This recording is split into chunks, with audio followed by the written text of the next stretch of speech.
There are mountains known for their beauty and others feared for their danger. But in Bolivia, there's a peak with a reputation so strange, it's said to eat airplanes.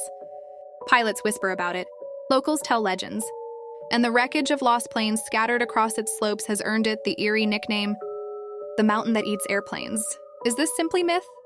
Or is there real science behind its deadly pull?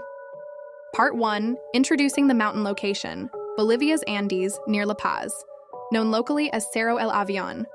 La Paz Airport, El Alto, is one of the world's highest at 13,000 plus ft. The mountain's nickname stems from decades of crashes. Geography makes it extremely dangerous. Jagged peaks, sudden storms, low visibility fog.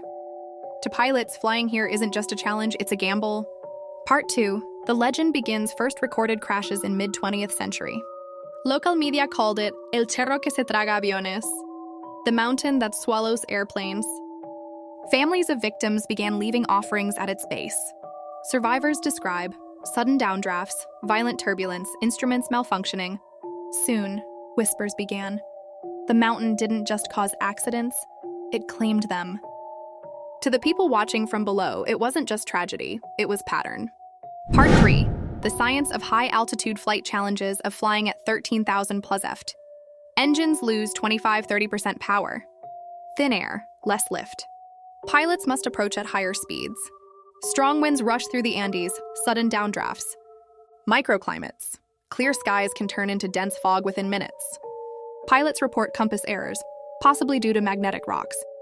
When weather plus altitude plus navigation issues collide, tragedy happens. Science offers reasons. But for locals, explanations aren't enough, because the crashes kept happening. Part 4, notable crashes. Here we expand with detail. 1960s military transport crash. Debris scattered, no survivors. 1970s cargo flight.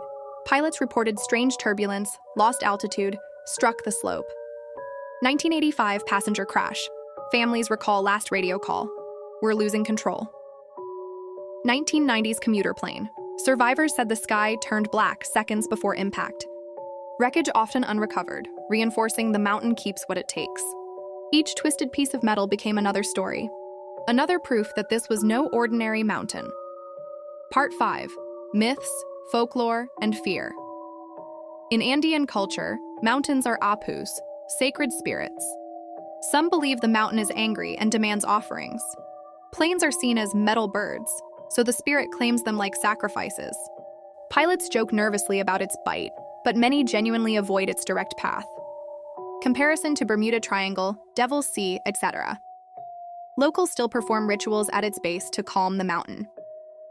The science explains how. The myth explains why, and for many, the myth feels truer. Part 6, modern explanations. Aviation experts say, high altitude plus engine stress plus pilot fatigue. Micro-weather systems in Andes create invisible danger. Navigation errors before modern GPS made collisions likely. Modern technology has reduced crashes, but fear remains. Some pilots still refuse to fly routes directly over Cerro El Avión. Part 7, global context. Other mysterious sites. Bermuda Triangle, Atlantic. Devil's Sea, Japan. Mount Kinabalu, Malaysia. Humans create myths to explain repeated tragedies. The mountain that eats airplanes is Bolivia's own aviation legend. So, does the mountain truly eat airplanes? Science says no. Yet the legend remains alive because it speaks to something deeper. Our need to explain the unexplainable, to give meaning to loss. Every crash left behind families, stories, and grief. The mountain is not alive, but the myth gives it a heartbeat. Don't forget to like, share, and subscribe for more journeys into the world's strangest mysteries. And tell us in the comments, do you think some places truly carry a curse, or is it all just coincidence?